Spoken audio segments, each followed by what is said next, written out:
The ballroom went quiet the second she walked in. Not the polite kind of quiet. The kind where 200 people all have the same thought at the exact same time, and nobody says it out loud. Claire Hartwell stood at the top of the grand staircase of the Whitmore Hotel in a gold gown, diamond necklace catching every chandelier in the room, crown on her head, back straight, like she'd been there 1,000 times. She'd planned this room. Marcus Voss was 20 feet away, with Kendall Pierce's hand on his arm when he saw her. His face did something I'd never seen it do in 8 years. It just stopped working. Kendall leaned in and whispered something. Marcus didn't respond. The board chairman tapped the microphone. "Ladies and gentlemen, please welcome this evening's honoree." Marcus's hand went up like he was trying to stop traffic. Too late. "My name is Drew Callahan. I've been executive assistant to Marcus Voss since before Voss Capital had a real reception desk. Back then it was just Marcus, Claire, a whiteboard covered in numbers, and me trying to figure out how to expense lunch for 3 people at a company that technically couldn't afford lunch. That was 8 years ago. I've watched this company become something real. Watched it almost die twice. Watched one person save it both times. That person was not Marcus. But I'm getting ahead of myself. 3 days before the gala, I was at my desk on the 14th floor when Marcus called me into his office. Not unusual. What was unusual was that he closed the door behind me, which he never does, and stood at the window with his back to me for a solid 10 seconds before he said anything. "I need you to remove Claire from the honoree program." I thought I'd heard him wrong. "Sorry?" "The gala program." He turned around. His jaw was set in that way it gets when he's already decided something and doesn't want to discuss it. "Take her name off. Tell the printer we need a revised version." My stomach did something unpleasant. "Marcus, the programs are already at the hotel. They were delivered Tuesday. Then get them back. There are 400 of them." He looked at me like that was a minor logistical detail and not an insane request 3 days before a black tie event for 200 of New York's wealthiest donors. "Figure it out," he said, and turned back to the window. I stood there. I knew I should say okay and walk out. That's the job. That's always been the job. But something in my chest was pulling the wrong way. "Can I ask why?" I said, and he was quiet for a second. "Kendall feels it's inappropriate. Claire's role at the company has been transitioning." Transitioning. Claire Hartwell had been chief operating officer of Voss Capital for 6 years. Before that, she'd been director of operations for 2 years. Before that, she'd been the first employee Marcus ever hired, working out of his apartment in Hoboken for 4 months without a salary, because neither of them had funding yet, and they both believed in what they were building. Her role was transitioning. "I'll look into it," I said, because I didn't trust what else might come out of my mouth. I walked back to my desk and sat there for a while. The office around me was doing its normal afternoon thing. Keyboards clicking, someone in the conference room on a call, the coffee machine running in the kitchen. Everything normal, everything wrong. I pulled up the gala program file and stared at Claire's name on the honoree page. Claire Hartwell, for exceptional leadership and vision in the growth and stabilization of Voss Capital. I thought about the winter 3 years ago when the Hargrove deal fell apart and took 40% of their portfolio value with it. I thought about Claire at her desk at 2 in the morning for 6 weeks straight, rebuilding their investor relationships 1 phone call at a time. I thought about the moment she walked into the conference room with a restructuring plan so clean and so thorough that Gerald Wren, who had been loudly suggesting they fold, sat back in his chair and said nothing for 30 seconds. I thought about the 3 job offers she'd turned down during that same period. 1 from Blackstone, 1 from a startup that later sold for 9 figures, 1 from a hedge fund in Chicago that would have paid her twice what Marcus was paying her. She turned them all down. I didn't change the program. I should tell you how Kendall Pierce came into the picture because it matters. Marcus did a Forbes profile that spring. New York's most influential private equity voices under 40, or something like that. They used a photo of him on the roof of this building, looking like he owned the skyline, which, fair enough, by that point he kind of did. The profile ran on a Thursday. By Monday he had 400 new LinkedIn connections, 2 speaking invitations, and Kendall Pierce in his DMs. I don't say that to be dismissive. Kendall is smart. She knows people. She grew up in those rooms, charity galas, donor dinners, the kind of New York social circuit where everybody's last name opens a door somewhere. She's got the smile and the posture and the way of talking that makes you feel like you're the only person in the room. Marcus was not immune to any of that. Within 2 months, she was at every event on his arm. Within 3, done, she was being introduced to board members. Within 4, Marcus called me into his office and told me Kendall would be joining the company in an advisory capacity and that I should set her up with an email, a workspace, and a calendar invite to the next board meeting. I set everything up. Claire found out from Gerald Wren, not from Marcus. I wasn't in the room for that conversation, but I was at my desk close enough to hear the tone of it through the glass. Not the words, just the shape of them. The way Claire's voice stayed completely even and controlled the whole time, which somehow sounded worse than if she'd yelled. After, she came out, poured herself a coffee, and stood at the window for about a minute. Then she turned around and went back to work. That was Claire. That was always Claire. She didn't perform her pain for an audience. She processed it somewhere private and then came back and did the job better than anyone else in the building, which is probably why Marcus kept underestimating what was happening inside her. The week after Marcus asked me to pull her from the honoree program, things escalated. He reassigned the Henderson account, which Claire had personally managed for 4 years, to Kendall, who had never managed a client account in her life. He started copying Kendall on emails that had previously been Claire's jurisdiction. He moved the Monday leadership meeting to a time he knew Claire had a standing call with their Seattle investors, and when I flagged it, he said they could catch her up after. Catch her up after. I started keeping a folder, not because I had a plan. I didn't have a plan. I'm an assistant. I schedule things and track things and make sure the right people are in the right rooms. I'm not a hero in this story, but I kept the folder. On the Wednesday before the gala, Claire stopped by my desk at the end of the day.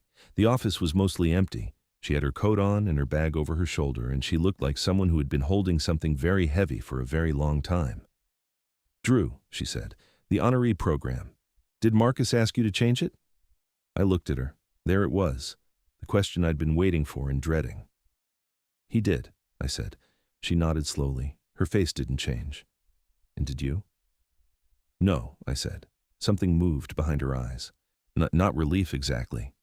More like she was recalculating something. "Thank you," she said quietly. "Claire." I hesitated. "You should know, the board vote is on the agenda for next week, the one about your role." She already knew. I could tell from how still she went. "I know," she said. "He thinks he has the votes." She was quiet for a second. Then she picked up her bag a little higher on her shoulder. "Does he?" she said, not a question. She said goodnight and walked to the elevator.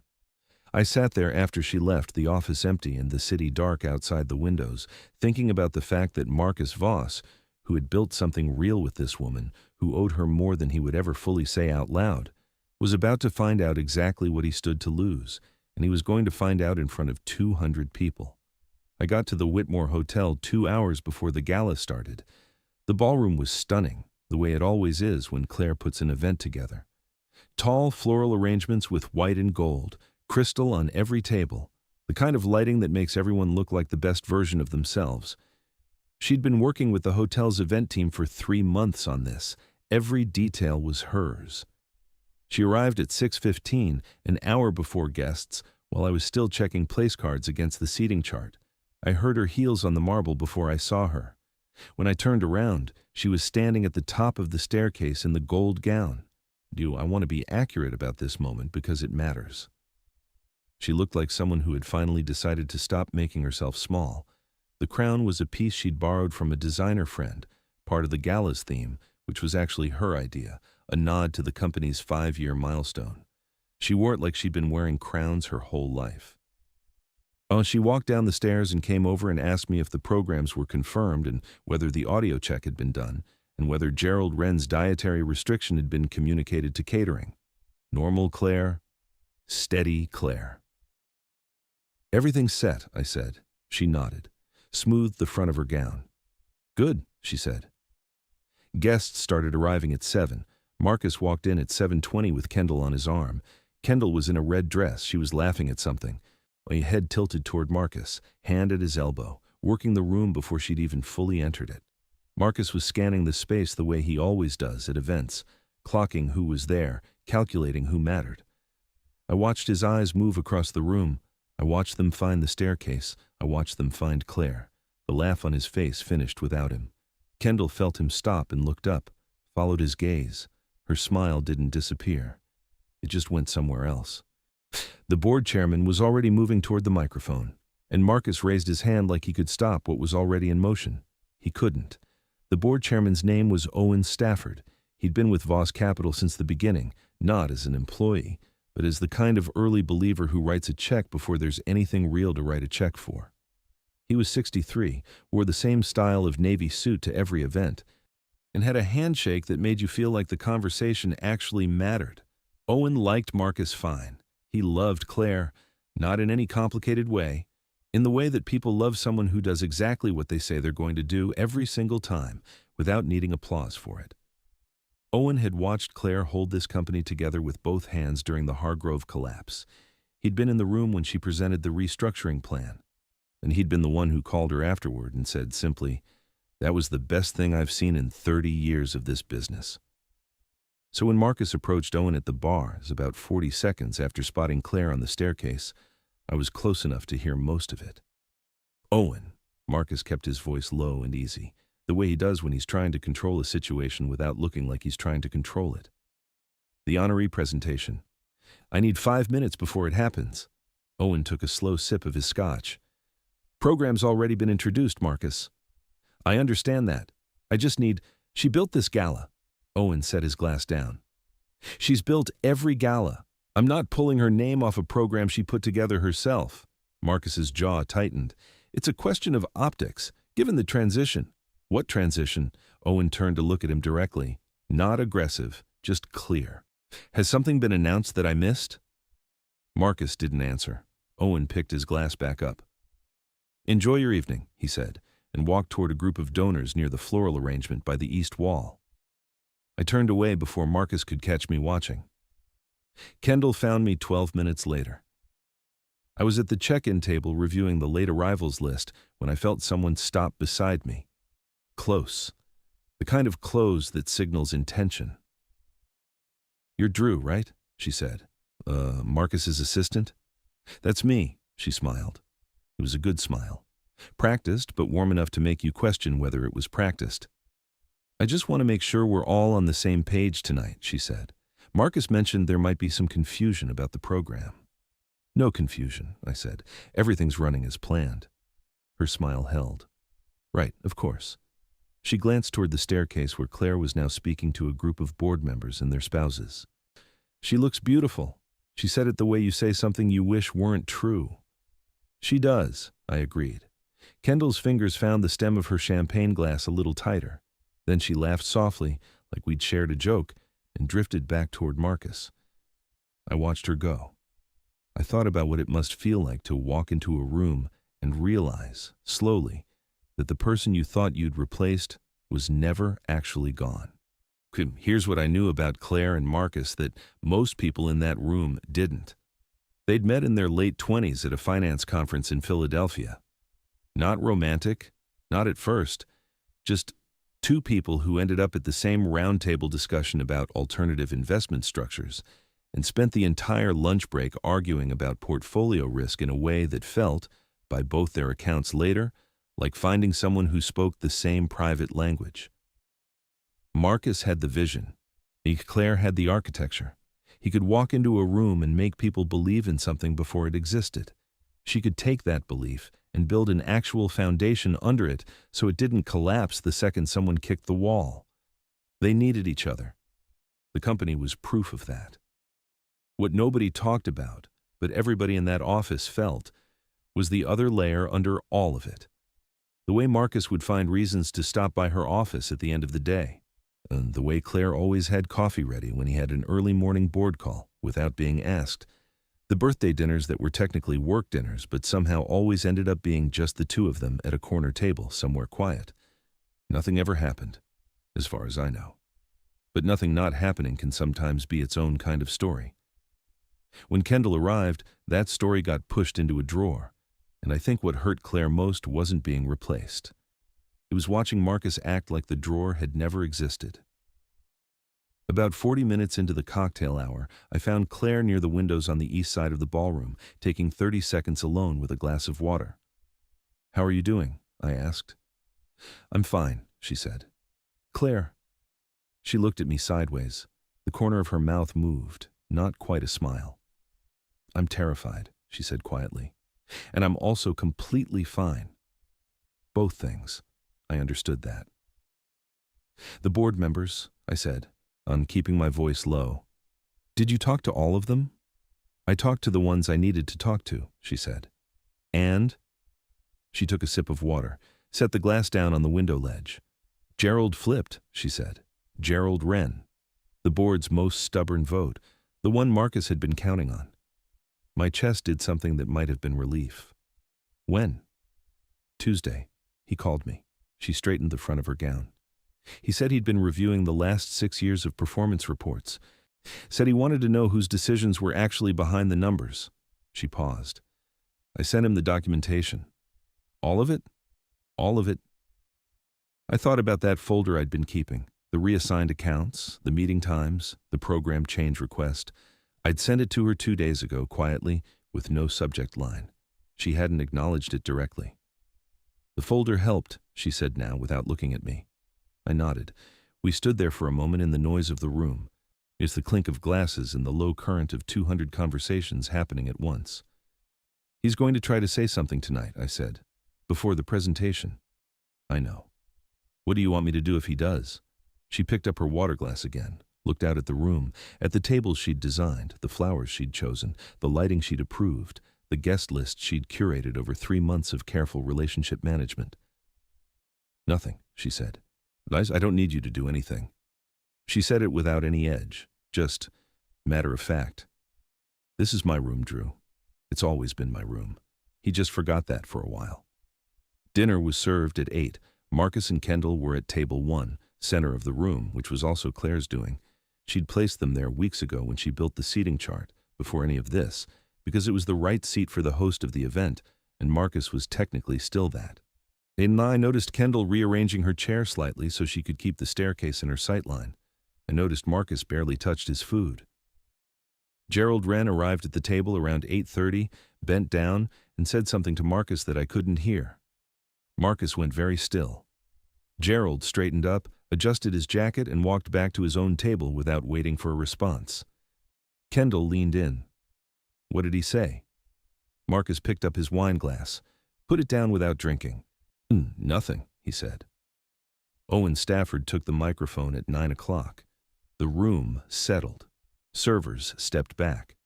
200 people set down their forks and turned toward the small stage at the base of the staircase. Marcus stood up, not dramatically, quietly, like he was going to the restroom.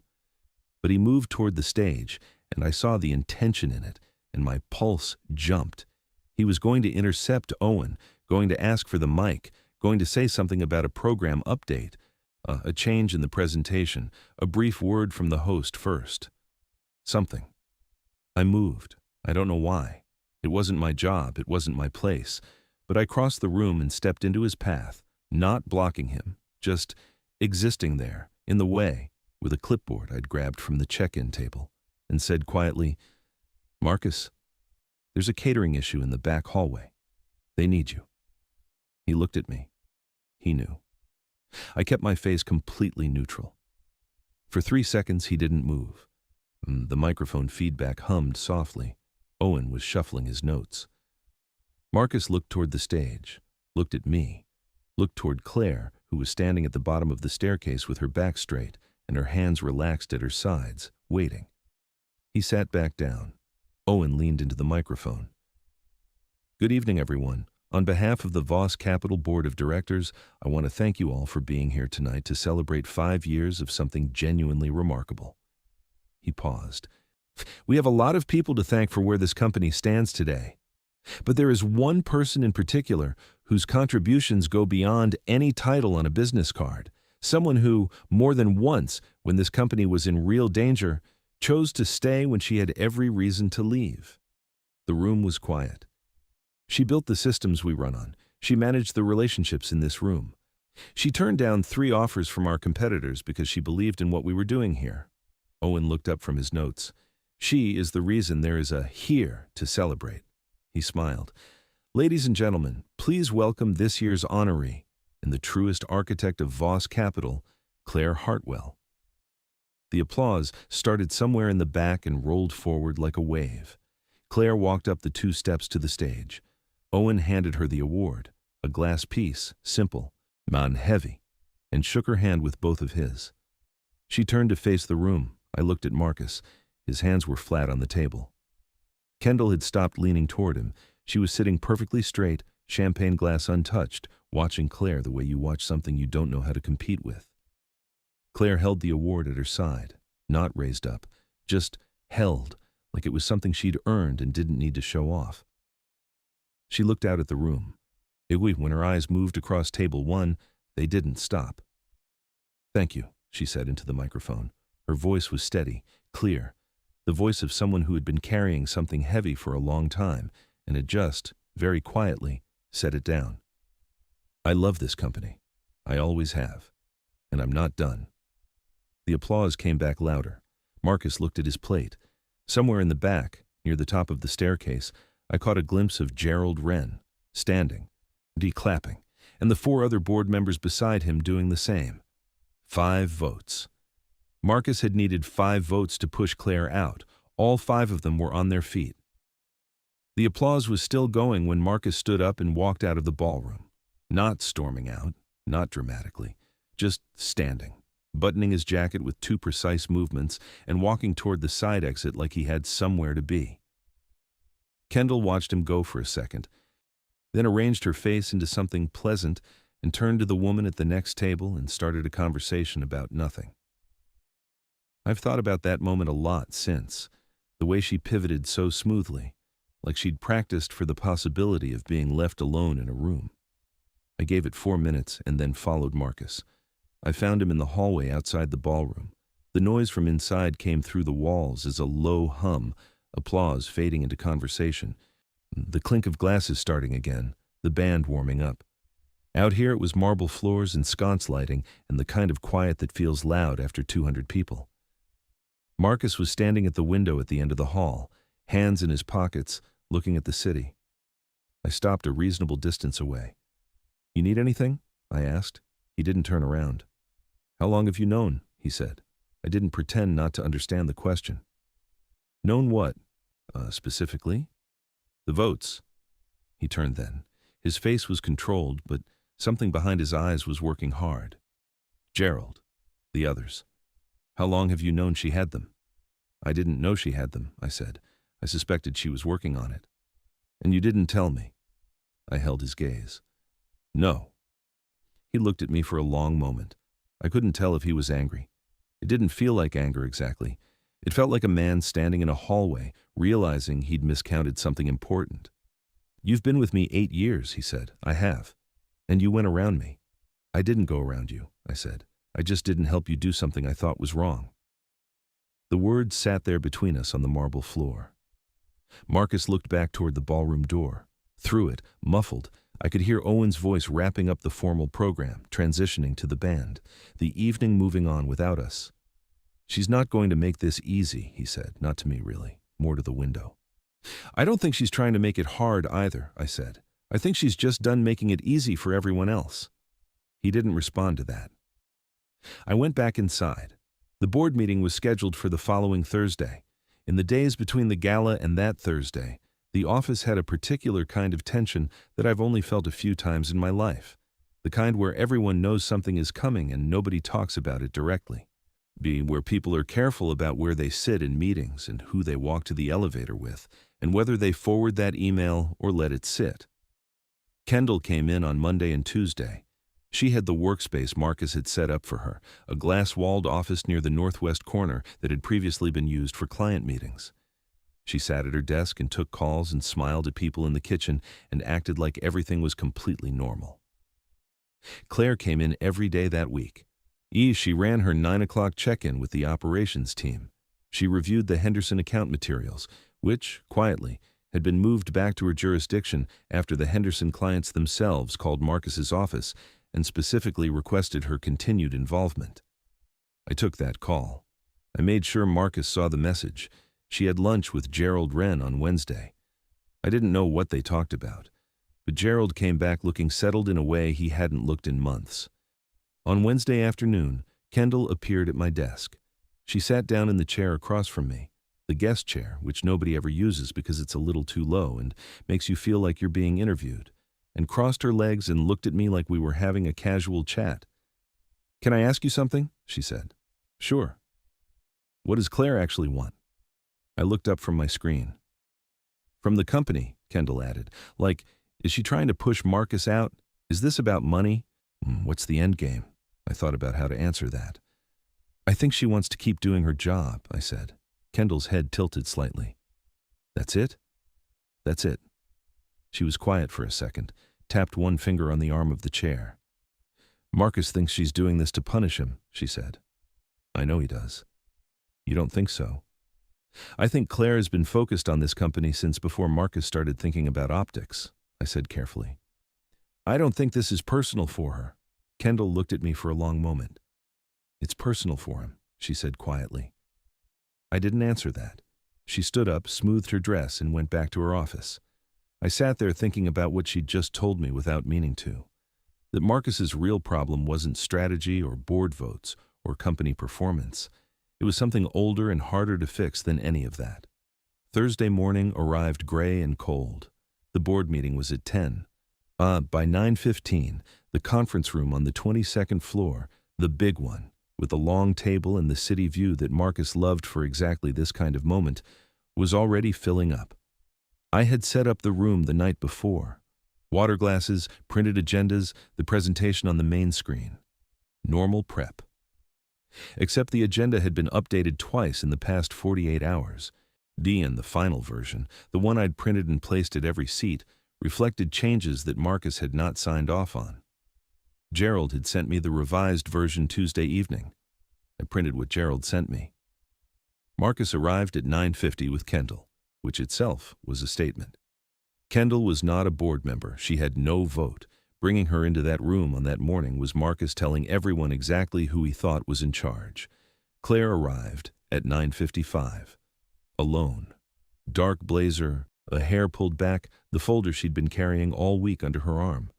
She chose a seat on the left side of the table, 2 chairs from the head.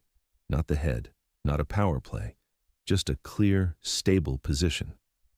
Owen sat at the head. Kendall looked at the agenda printout in front of her seat. I watched her eyes scan it. Stop. Scan back up. She leaned toward Marcus and said something I couldn't hear. Marcus picked up his own agenda. The color of his face changed.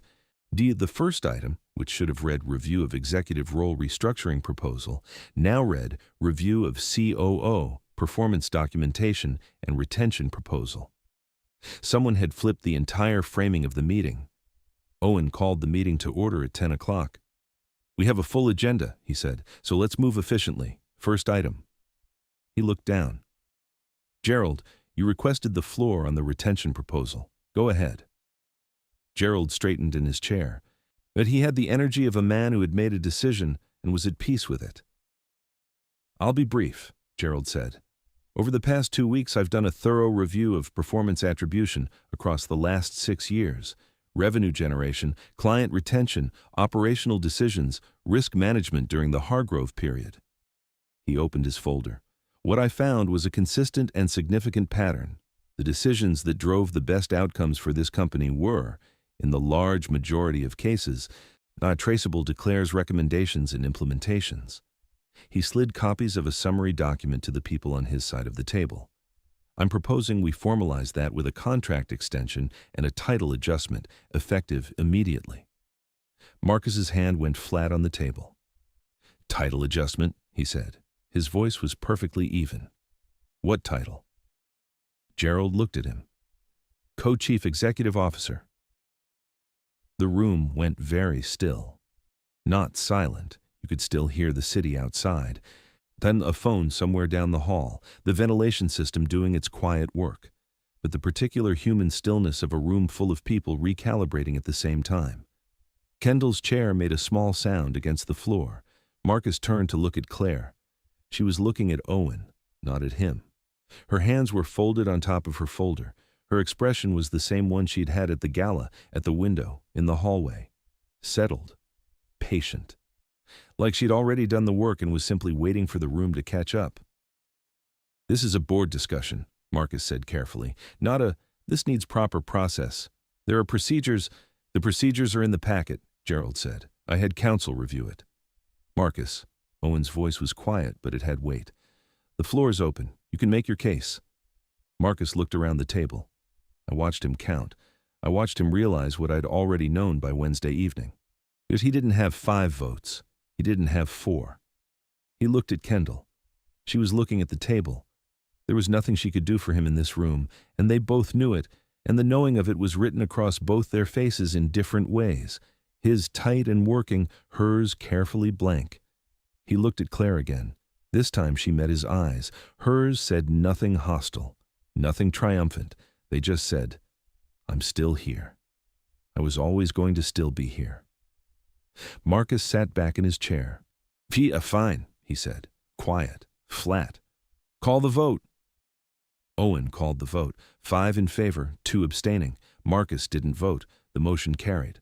Owen moved to the next agenda item like it was any other Thursday.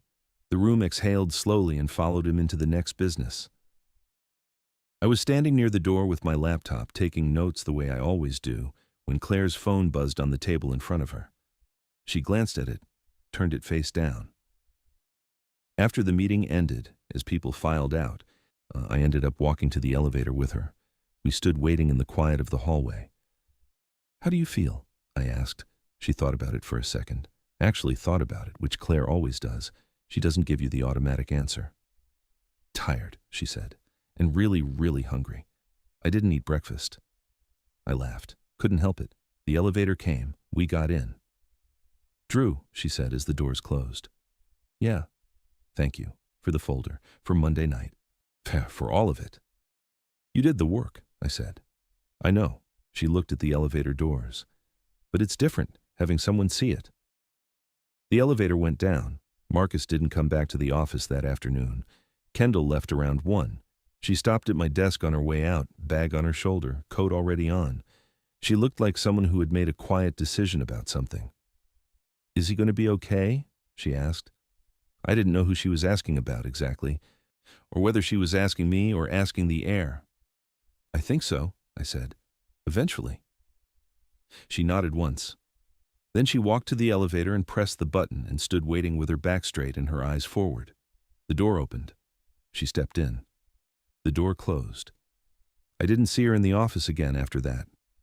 The week after the board meeting, Marcus came back. Not with any announcement, not with an email to the team or a meeting request or a conversation with me about what had happened. He just walked in on Monday morning, coffee in hand, nodded at the receptionist, and went to his office and closed the door. I watched the office react to this the way an animal watches something it can't quite identify. People glanced up, glanced at each other, went back to their screens. Claire was already in. She'd been in since 8. I could see her through the glass of her office on a call, taking notes, doing what she always did. By 10 o'clock, Marcus had sent her a meeting request. 1 hour, his office, no agenda listed. I watched the notification appear on her screen from across the room, watched her pause mid-sentence on whatever she was writing. Her hand hovered over the mouse for a second. She accepted it. I don't know everything that was said in that meeting. What I know is that it lasted 53 minutes, which I know because I was at my desk the entire time watching the clock. In the way you watch a clock when you're trying not to watch a clock. I know that at one point the conversation got loud enough that I could hear the shape of it through the glass, not words, just the rise and fall of 2 voices that had been working alongside each other for 8 years, finally saying the things that had been sitting in the margins of every professional conversation they had ever had. I know that Marcus's assistant before me, a woman named Patrice Monroe who left 3 years ago and is now running operations at a firm in Boston, had told me once, ate over drinks at a company holiday party, that she'd always thought Marcus and Claire would either end up running the greatest company in New York or destroying each other, possibly both. I know that when Claire came out of that office after 53 minutes, she walked directly to the kitchen, poured a glass of water, drank half of it standing at the counter, and then stood there for a moment with both hands flat on the counter and her head slightly down. Then she went back to her desk. Marcus didn't come out of his office for another 20 minutes. When he did, he looked like a man who had been told something true that he'd been successfully avoiding for a very long time. He came to my desk that afternoon. This was unusual. Marcus typically calls or messages. He doesn't come to the desk. Coming to the desk is for things he doesn't want a record of. He stood there for a second like he was deciding something. "The Henderson reassignment," he said. "The meeting schedule changes. The program." He stopped. "How much of it did you document?" "Enough," I said. He nodded slowly. Not angry. Something past angry. Something that had processed the anger already and come out the other side into something quieter. "Did you give it to the board?" "I gave it to Claire," I said. "What she did with it was her decision." He was quiet for a moment. "You've been with me 8 years, he said. Same thing he'd said in the hallway at the Whitmore. "I have," I said. Same answer. "And in 8 years, he said, have I ever asked you to do something actually wrong before this?" I thought about that honestly because it deserved an honest answer. "No," I said. He absorbed that. "So why—" He stopped, tried again. "Why did this feel different to you?" I looked at him. Marcus Voss, who had built something real, who had a gift for seeing value in things before other people could see it, who had, somewhere in the last year, he stopped being able to see what was right in front of him. "Because it was Claire," I said simply. He didn't respond to that. He stood there for another second, then went back to his office. I stared at my screen for a while after.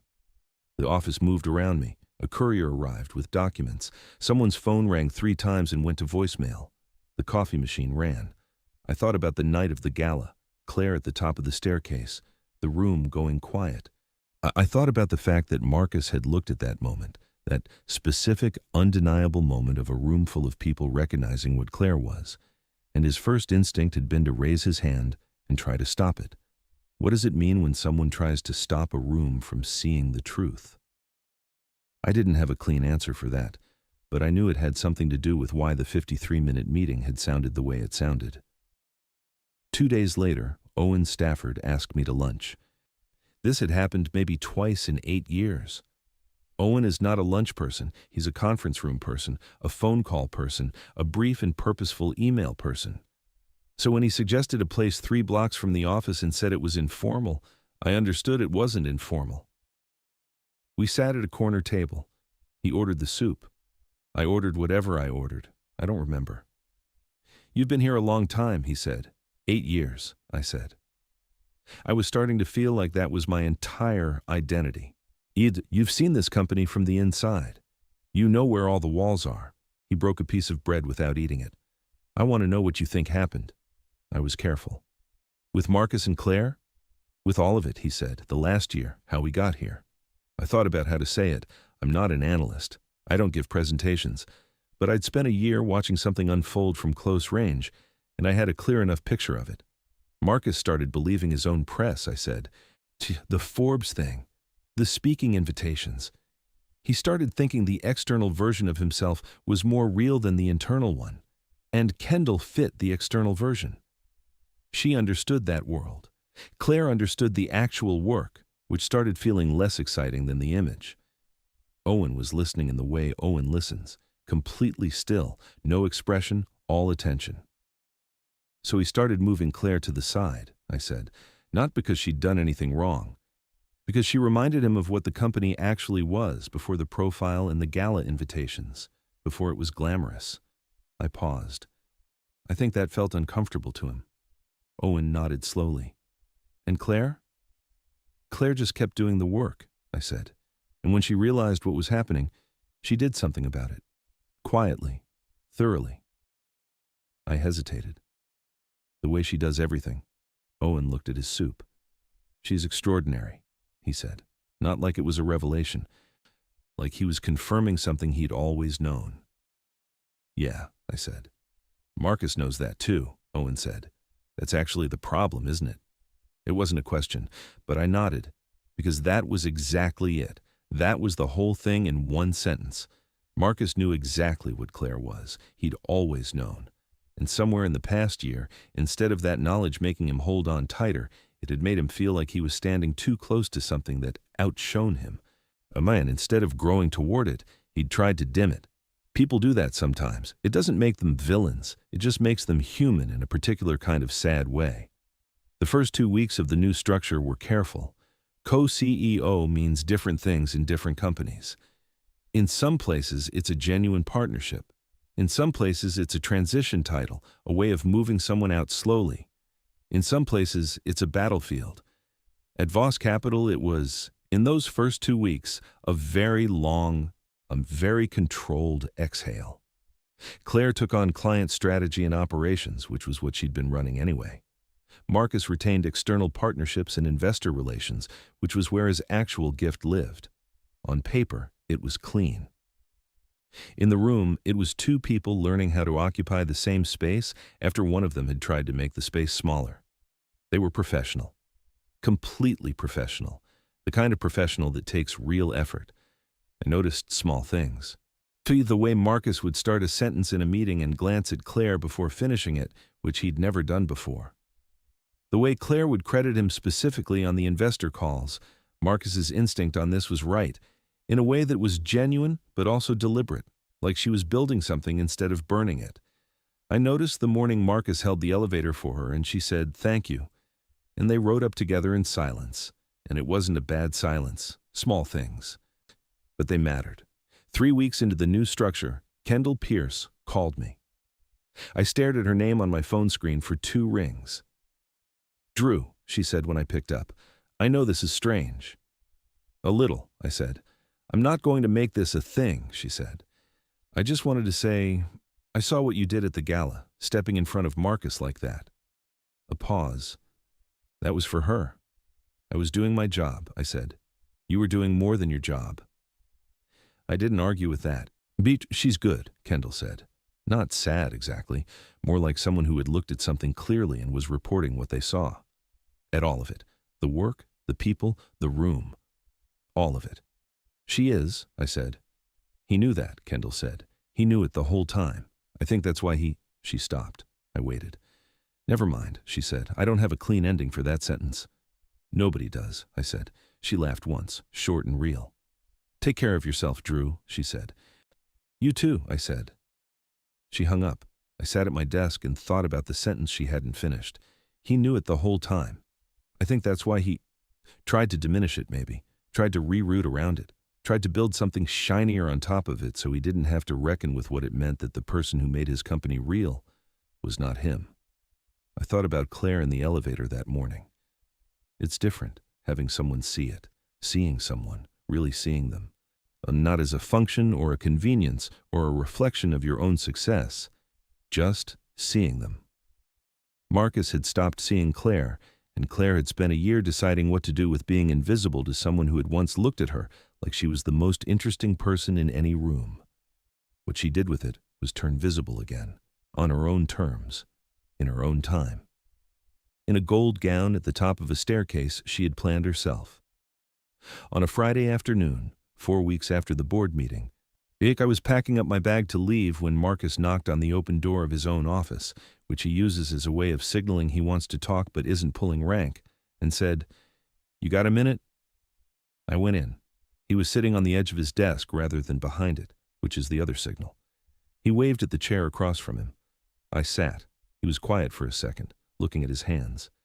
"I owe you an apology," he said. I hadn't expected that. "For putting you in the position I put you in," he said. "Asking you to pull her name from the program.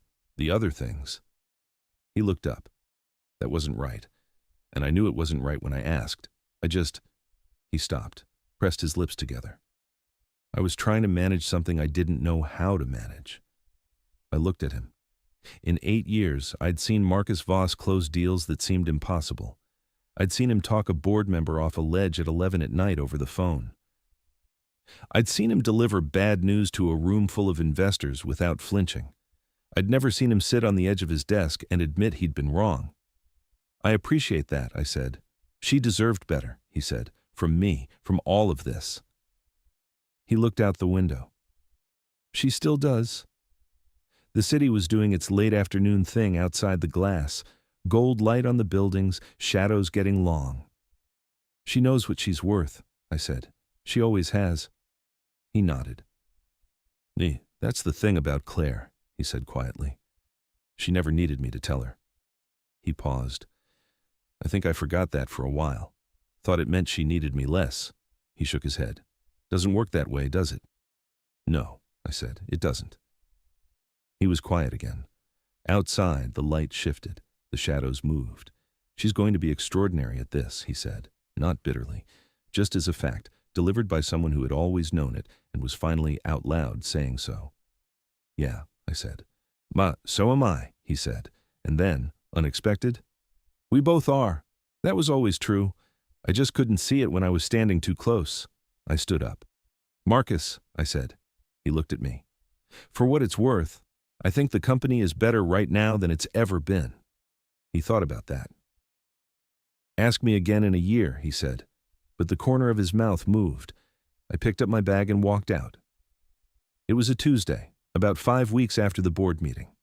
I came in early, 6:50, which is unusual for me, but I had a 7:30 call with a client in Seattle, and I needed the setup time. The office was empty that early, just the cleaning crew finishing up and the coffee machine on its automatic timer and the particular gray-blue light that comes through the floor-to-ceiling windows before the sun fully clears the buildings to the east. Claire was already there. She was in her office, but she wasn't working. She was sitting at her desk with her hands in her lap and her chair turned slightly toward the window. Her laptop was open, but the screen had gone dark from inactivity. Her phone was face down. She had a coffee cup beside her, but when I checked later it was cold and still mostly full. She was just sitting. I almost didn't stop. It felt private in a way I didn't want to interrupt, but something made me knock lightly on the open door. She turned. Her face reset quickly, the professional composure clicking back into place the way it always did. But I'd seen the half-second before the reset, and I knew what it looked like. It looked like exhaustion, not the tired from working kind, the other kind, the kind that lives in your chest.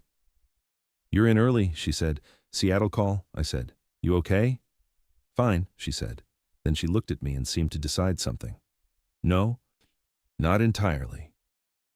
I came in and sat down in the chair across from her desk.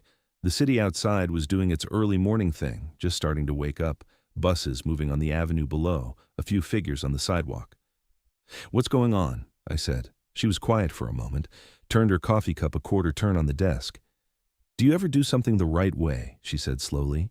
Handle it exactly right, get the outcome you needed, and then sit there afterward wondering what it actually cost you? I thought about that. Yeah, I said. I think everyone does. I'm not sure I know what I want anymore, she said. Not dramatically, just as information. I know what I've been fighting for. I know the work I want to do, the company. That's real, that matters, I'm not confused about that. She paused. But I think somewhere in the last year I stopped being able to tell the difference between what I actually wanted and what I was just determined not to let him take. The city hummed outside. And now that it's over, she said. She didn't finish the sentence. She didn't need to. Here's what I knew about Claire's life outside that office. Not much. Which was, I realized sitting there that morning, part of the problem. She had an apartment on the Upper West Side. She mentioned it occasionally, a leak in the ceiling she'd been meaning to have fixed, the coffee place on the corner she liked, the fact that her upstairs neighbor had a dog that ran laps at 6 in the morning. She had a sister in Philadelphia she visited a few times a year. Her parents were in Ohio, retired. Her father had been an engineer, and her mother had taught middle school math for 30 years. She called her mother on Sundays. And I knew this because occasionally she was still on the call when she came in Monday morning and would finish it in the elevator and arrive at her desk still slightly warm from it. She had friends. I'd heard her make plans, dinners, a weekend trip somewhere one fall, a concert once. But those plans, in the last year, had gotten quieter, fewer. The way things get quiet when you're using all your bandwidth for survival and don't have anything left over for living. She'd given 8 years to this company. 8 years of early mornings and late nights and turned-down offers, and weekends answering emails, and one very particular kind of emotional labor that doesn't show up in any performance report. The labor of caring about something more than the person who was supposed to care most. And she'd won. She'd gotten the title and the vote, and the room full of people on their feet. And she was sitting in a dark office at 6:50 in the morning with cold coffee and something hollow behind her eyes. Winning is not the same as being okay. That's the thing. "Can I say something?" I asked. "Please," she said. "I think you've been so focused on not letting this place define what you lost that you haven't figured out what you want it to be now that you have it." She looked at me. "That's very astute, Drew," she said, with just enough dryness that I knew she wasn't offended. I have 8 years of observation material," I said. She almost smiled. Almost. "I gave up a lot for this," she said, "not with regret. I made choices. I knew what I was doing." She looked at the window. "But I'm 37, and I've spent the better part of my 30s making sure someone else's thing didn't fall apart." She paused. "I want my own thing, not instead of this, alongside it." "What does that look like?" I asked. She was quiet. The coffee machine beeped in the kitchen. The first elevator of the morning arrived and opened, and someone stepped out. Early arriving analyst, earbuds in, didn't notice us. "I don't know yet," she said. "I haven't let myself think about it. Every time I started to, there was another fire." She looked at me. "I think I need to actually figure that out." "Yeah," I said. "I think you do." She took a Thursday and Friday off the following week. She didn't explain it to me, and I didn't ask. She set her out of office, forwarded her urgent messages to me, and was gone. I found out later, not from her sister, who I spoke to once by accident when she called the office line looking for Claire, that she'd gone to Philadelphia, that she'd spent 2 days at her sister's house eating takeout and sleeping, and apparently not checking her phone for stretches of time that, by her own admission later, felt strange and then necessary and then good. She came back on Monday looking like someone who had put something down and left it there. Not fixed, not resolved, just lighter. Marcus noticed. This is the part that surprised me. He didn't say anything to me about it, but I watched him in the meetings that week, in the hallway, in the small shared moments of running a company alongside someone you've complicated yourself with. I watched him notice the shift in her. There was a Tuesday afternoon where they both ended up in the kitchen at the same time. Not planned, just the randomness of the workday. And I happened to be at the copy machine around the corner and could hear without seeing them. "You seem different this week," Marcus said. A pause. "Good different or bad different?" Claire said. "Good," he said. "Definitely good." Another pause, longer. "I went to see my sister," she said. "How is she?" "Good. Her kids are enormous. The older one wants to be an astronaut." A short quiet. The sound of the coffee machine running. "Claire," Marcus said. The machine stopped.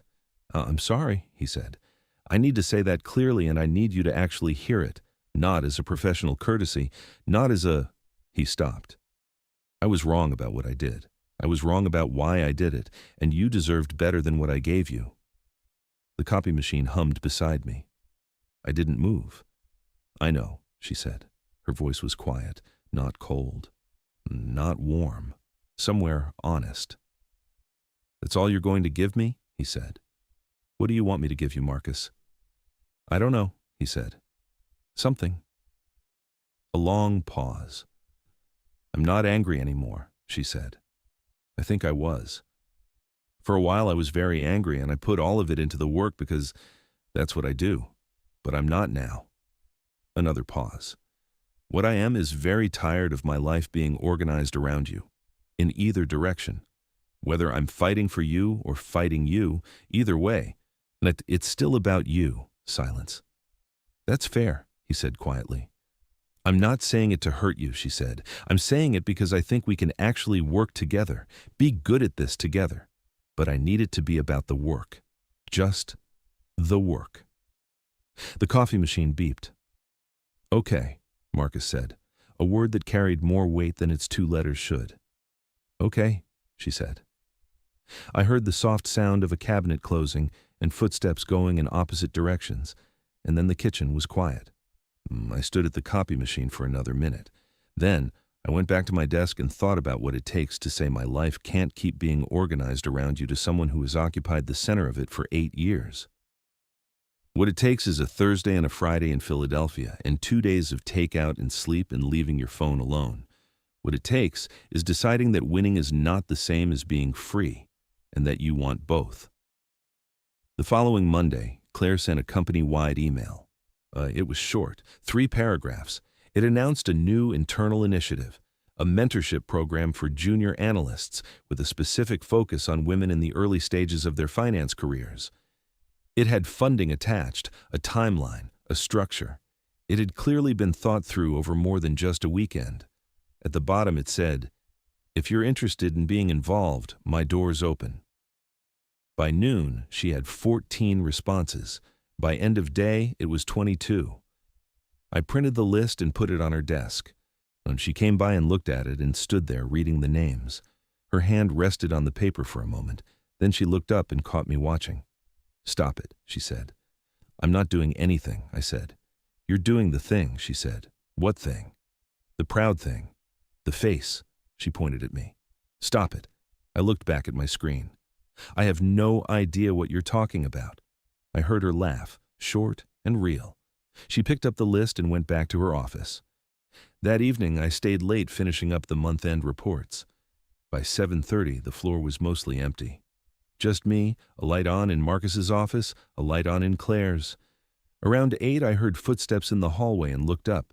Claire was in her coat, bag over her shoulder, heading for the elevator. She stopped at my desk. "Go home, Drew," she said. "Almost done," I said. She looked at me the way she sometimes does, like she's deciding whether to say the thing she's thinking. "You know," she said, "at some point you have to figure out what you want your own life to look like, too." I looked up. 8 years of watching everyone else," she said, not unkindly. "That's its own kind of thing." I didn't have an answer for that. "Think about it," she said. She pressed the elevator button. "Good night, Drew," she said. "Night," I said. The elevator came. She stepped in. The doors closed.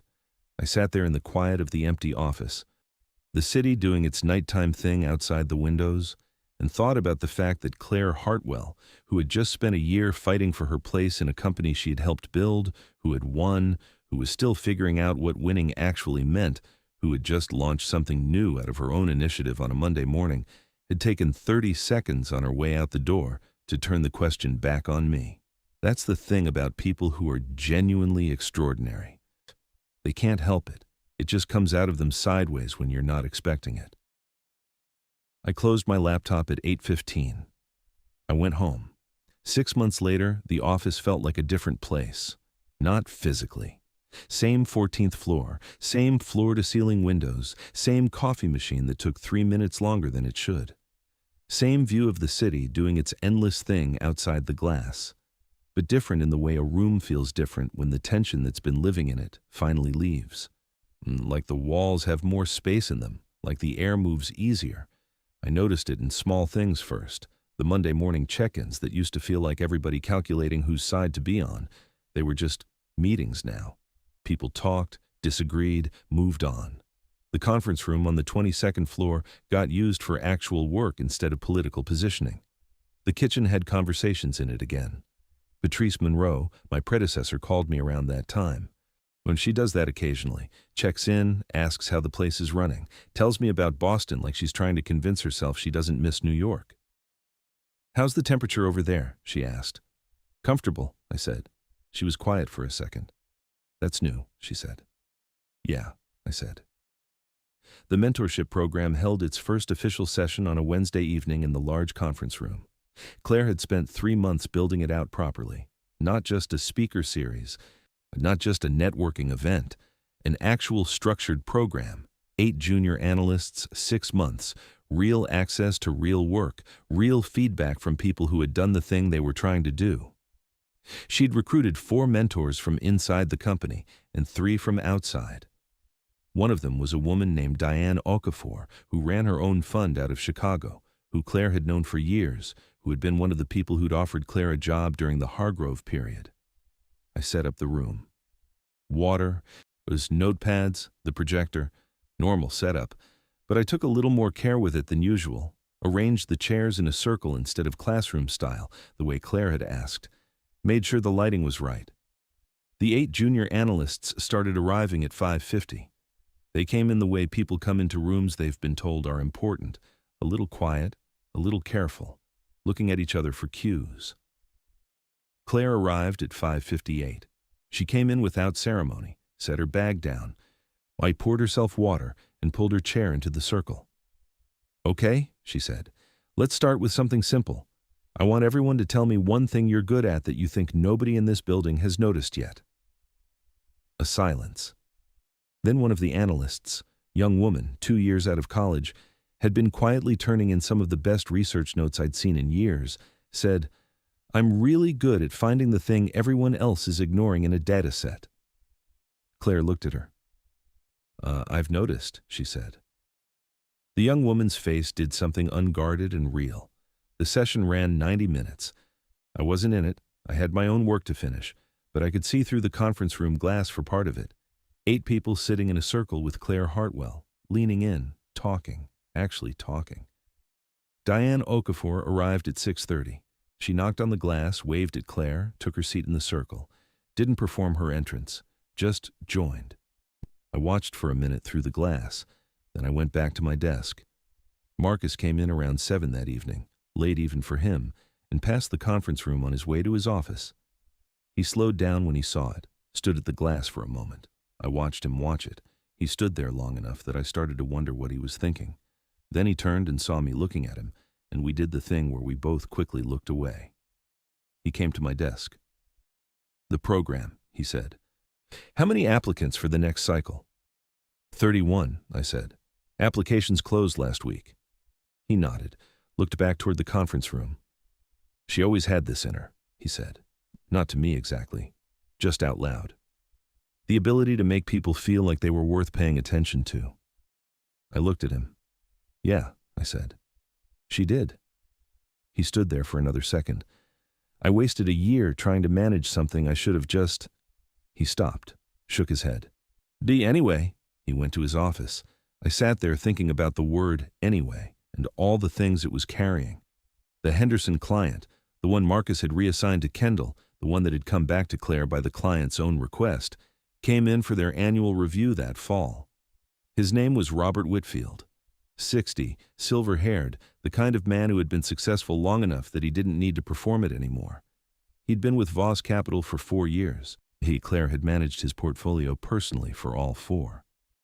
I checked him in and brought him to the second-floor meeting room where Claire and Marcus were both waiting. Robert walked in, shook Marcus's hand, then turned to Claire and said, "There she is." Claire smiled. "Robert, how's the family?" "Loud and expensive," he said, sitting down. "Wouldn't have it any other way." The meeting was scheduled for an hour. It ran 90 minutes because Robert kept finding reasons to extend it. Whereas he asked about the mentorship program. He'd read about it in a brief Claire had circulated to clients, asked if there were sponsorship opportunities. "There are," Claire said.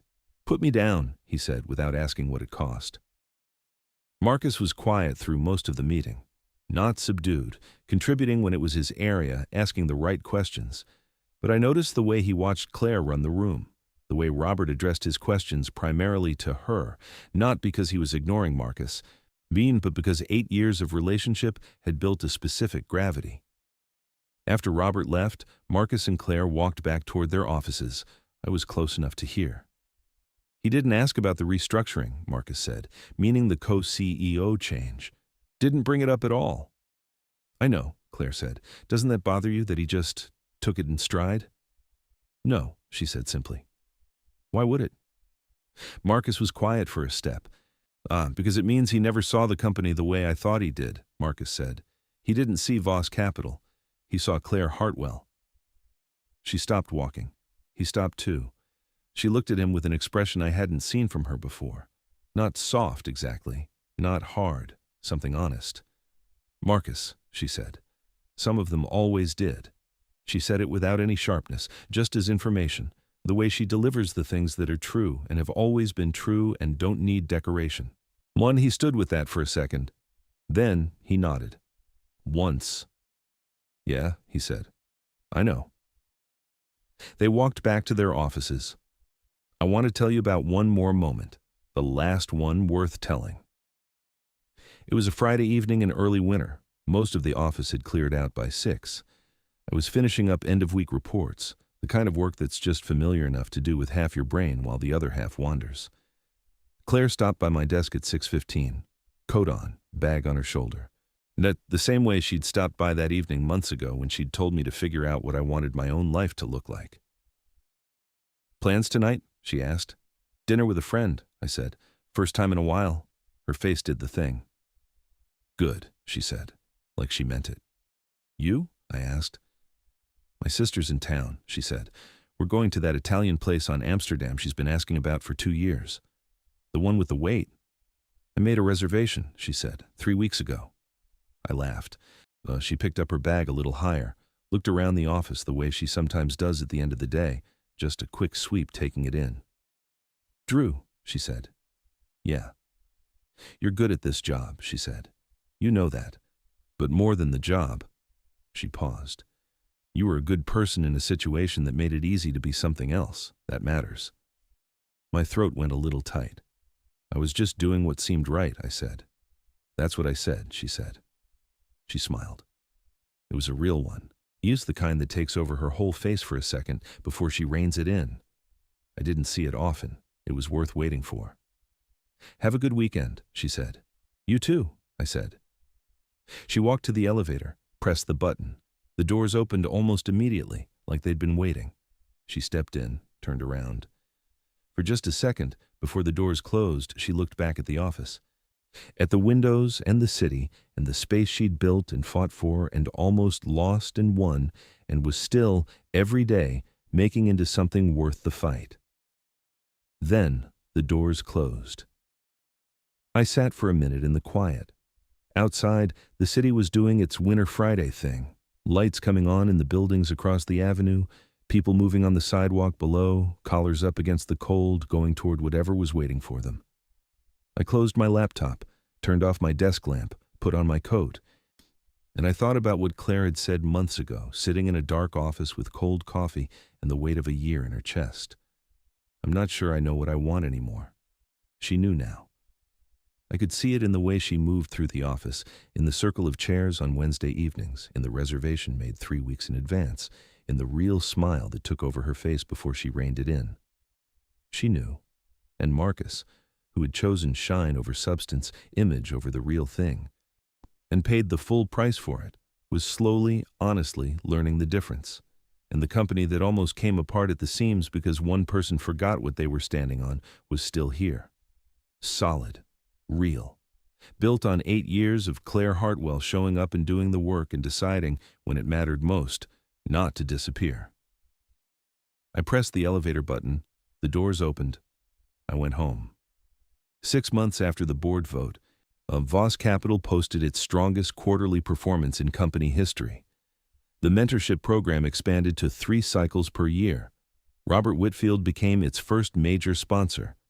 Marcus Voss gave the opening remarks at the second cycle's launch event. Claire Hartwell gave the closing ones. The room paid attention to both. It always had.